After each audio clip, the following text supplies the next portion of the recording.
Halo pemirsa semua, selamat datang di channel DVD. Channel yang membahas tentang beberapa kegiatan yang mengasihkan yang bisa kita lakukan dalam hidup kita. Silahkan like, share, subscribe, dan komen video ini.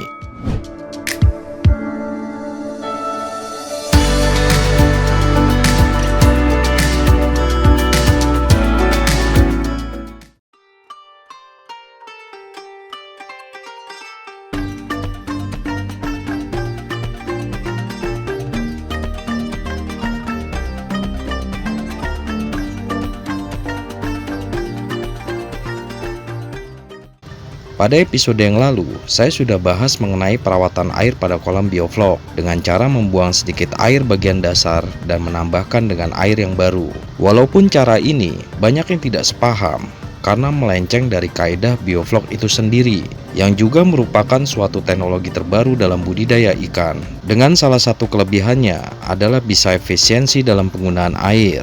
Maka dari itu, saya memberikan penjelasan bahwasannya pembuangan dan penambahan air hanya bila diperlukan saja cara tersebut bisa dilakukan. Tidak mewajibkan, hanya bersifat sebatas saran atau sebagai jalan terakhir saja. Karena tidak jarang, banyak pembudidaya lainnya yang tentunya sudah profesional yang tidak melakukan pembuangan air kolam selama 2 bulan lamanya.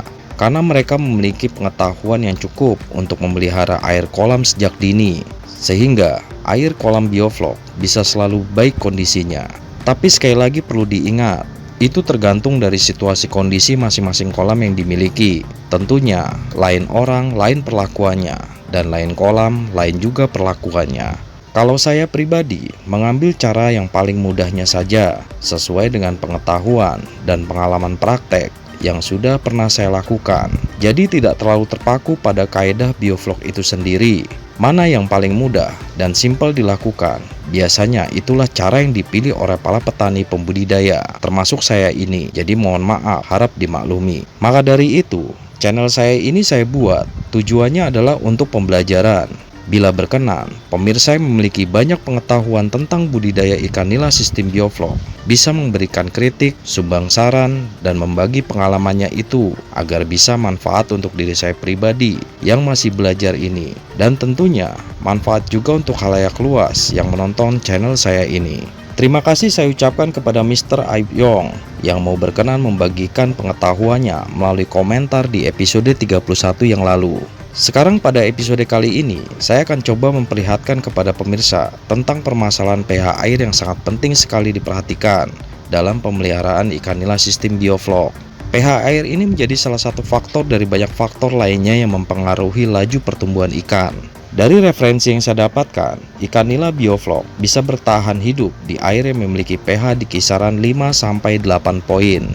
Jika pH air di atas atau di bawah kisaran 5-8 itu, tentu akan mempengaruhi kelangsungan hidup ikan. Maka dari itu kita wajib memperhatikan pH air ini. Kita harus bisa menjaga agar pH air di kisaran angka netral, supaya pertumbuhan ikan tidak terganggu.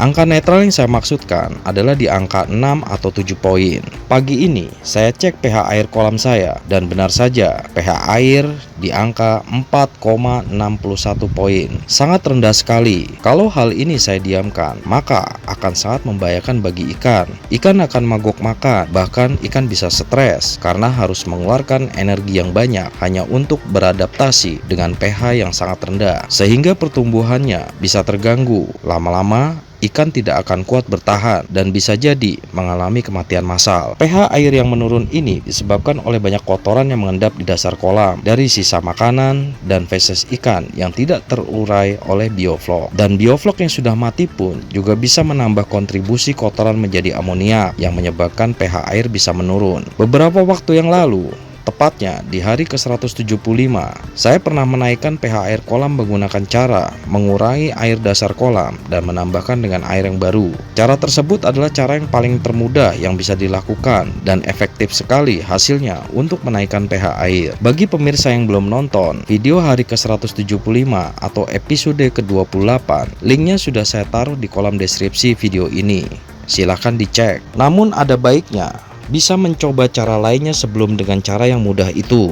Kali ini, saya akan pakai cara kedua dalam menaikkan pH air, yaitu dengan menggunakan kapur dolomit dengan dosis 50 gram per 1 meter kubik. Sesuaikanlah dosis dengan volume kolam yang pemirsa miliki. Saya larutkan terlebih dahulu kapur dolomit menggunakan air kolam, dan kemudian siramkan secara merata. Untuk ampasnya, dibuang saja.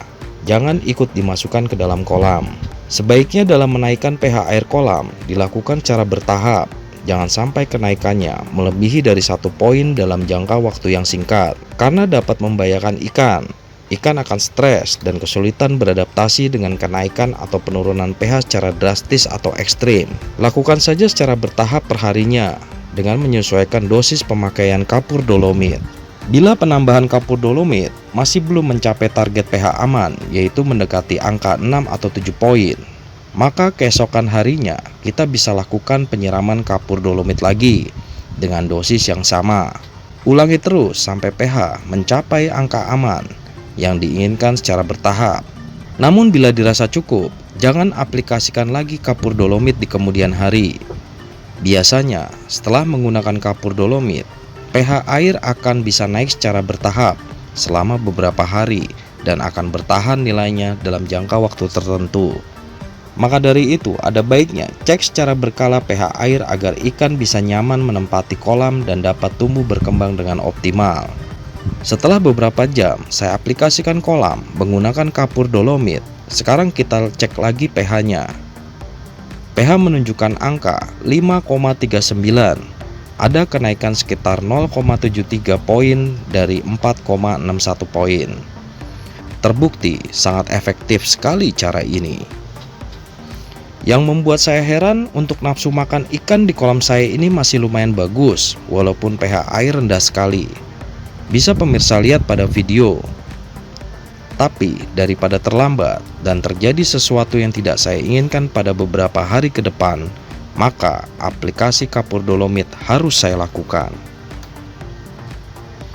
Ini adalah hari ke-198. Pagi ini saya cek lagi pH air kolam. pH-nya di angka 5,35, tidak berbeda jauh dari hari kemarin di angka 5,39 poin. Rencananya, saya akan memberikan aplikasi kapur dolomit yang kedua kalinya hari ini. Tujuannya agar pH air bisa naik lagi mendekati kisaran di atas angka 6 poin. Sekarang saya persiapkan terlebih dahulu kapur dolomitnya dengan dosis 50 gram per 1 meter kubik. Lalu saya campurkan dengan air kolam dan saya tebar merata ke dalam kolam. Setelah beberapa jam, saya cek lagi pH air. pH air sekarang di angka 6,12 poin. Lumayan naik sekitar 0,77 poin.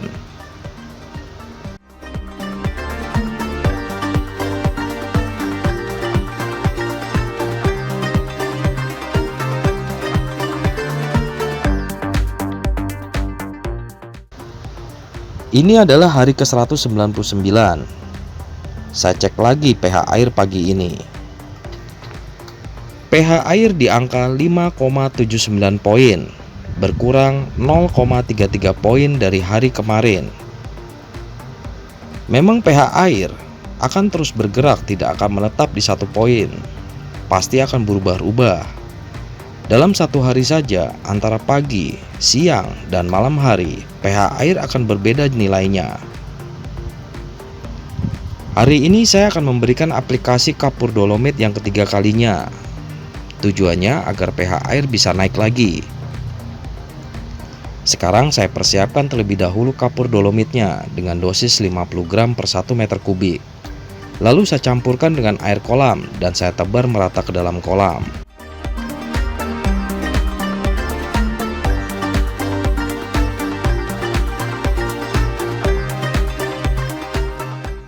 Setelah beberapa jam, saya cek pH air ada di angka 6,44 poin. Saya rasa cukup sudah 3 hari saya melakukan aplikasi kapur dolomit agar bisa menaikkan pH air sampai di kisaran angka 6 poin. Nanti tinggal saya cek lagi pH air secara berkala 3 atau 5 hari sekali untuk menjaga pH air agar tidak terlalu turun dan membahayakan untuk ikan. Seperjalanan waktu, pH air yang turun terus pastilah terjadi. Kalau pH naik, sepertinya tidak akan mungkin terjadi pada budidaya ikan nila sistem bioflok. Kecuali kita lakukan tindakan pada kolam dengan mengganti air atau menambahkan kapur dolomit yang seperti saya lakukan ini. Ada saran dari salah satu pemirsa pada episode 31 yang lalu untuk menaburkan garam secara rutin dengan dosis 250 gram per 1 meter kubik sebagai penyangga pH air. Mungkin maksud penyangga pH air itu di sini adalah garam bisa membantu menjaga dan menstabilkan pH air agar tidak turun drastis terus-menerus dalam waktu yang singkat. Biasanya penaburan garam hanya dilakukan setelah air kolam terkena hujan yang cukup deras saja. Sepertinya garam akan lebih efektif bekerja apabila ditaburkan rutin secara berkala semenjak awal-awal masa pemeliharaan ketika bioflok sudah terbentuk dan memiliki volume 20 ml per 1 liter air. Sehingga garam bisa lebih menjaga kualitas air atau dengan kata lain sebagai penyangga pH air. Jadi sebelum kondisi air memburuk, ada baiknya kita menjaganya dari awal. Istilahnya sedia payung sebelum hujan, sehingga membuang air dan menambahkan air baru atau menambahkan kapur dolomit ke dalam kolam tidak diperlukan. Perlu diingat pemirsa, semua perlakuan yang saya lakukan ini mungkin akan berbeda tata cara atau penerapannya dengan pembudidaya nila bioflok lainnya. Perlakuan aplikasi kapur dolomit selama 3 hari berturut-turut pada kolam saya ini belum tentu cocok dilakukan oleh kolam lainnya, atau dengan kata lain, pastilah berbeda, lain kolam, lain perlakuannya. Jadi pertimbangkanlah terlebih dahulu sebelum mengambil tindakan perlakuan pada kolam milik pemirsa sendiri. Karena apa yang kita lakukan pada kolam, pastilah ada efek yang akan terjadi. Paling fatalnya, resiko yang mengintai adalah kelangsungan hidup seluruh ikan yang ada di kolam. Jadi, berhati-hatilah. Ini adalah hari ke-200. Karena ada suatu urusan, saya agak kesiangan memvideokan kolam saya ini. Setelah 3 hari kemarin secara berturut-turut saya aplikasikan kapur dolomit, hari ini nafsu makan ikan terlihat lumayan bagus. Porsi makan masih saya pakai 2% dari perkiraan berat total. Setelah ikan saya beri makan, setengah jam kemudian saya tebarkan garam ke dalam kolam dengan dosis 250 gram per 1 meter kubik. Karena kolam saya ini hanya memiliki panjang 1,92 meter, lebar 0,4 meter, dan tinggi air 0,32 meter, volumenya adalah 0,245 meter kubik. Jadi saya hanya menaburkan garam sekitar 62,5 gram saja. Sesuaikan dosis dengan volume kolam yang pemirsa miliki. Coba beberapa hari ke depan saya akan cek lagi pH air. Ini adalah hari ke-201. Pagi hari ini nafsu makan ikan lumayan bagus. Porsi makan 2% dari berat keseluruhan.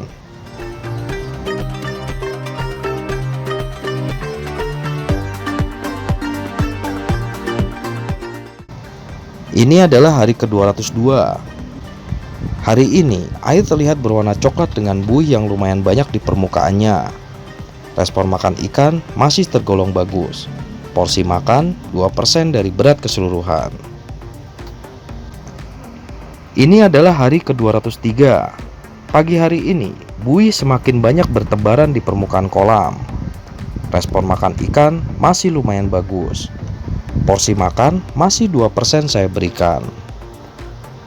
Setelah pengaplikasian kapur dolomit dan penaburan garam 3 hari yang lalu, dan beberapa jam setelah ikan saya beri makan di pagi hari tadi, sekarang saya akan cek pH air. pH air di angka 6,16 poin.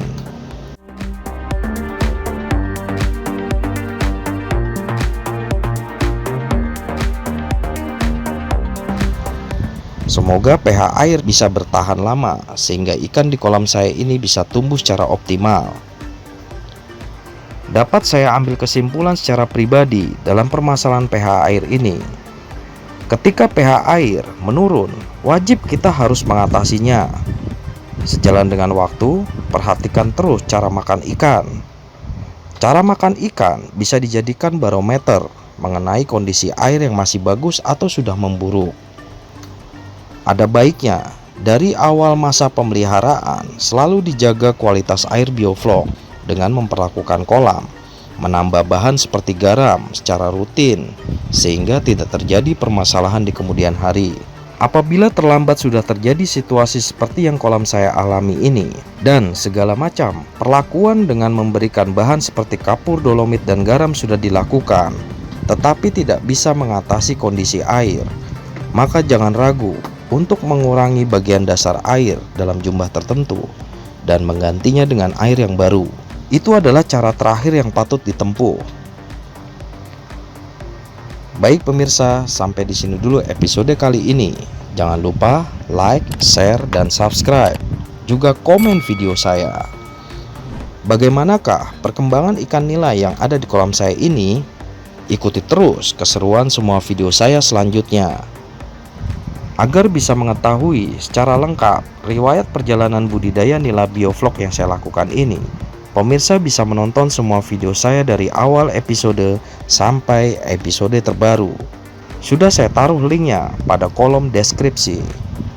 Terima kasih buat pemirsa yang setia sudah menonton semua video saya dari awal durasi sampai habis. Sampai jumpa lagi di episode selanjutnya.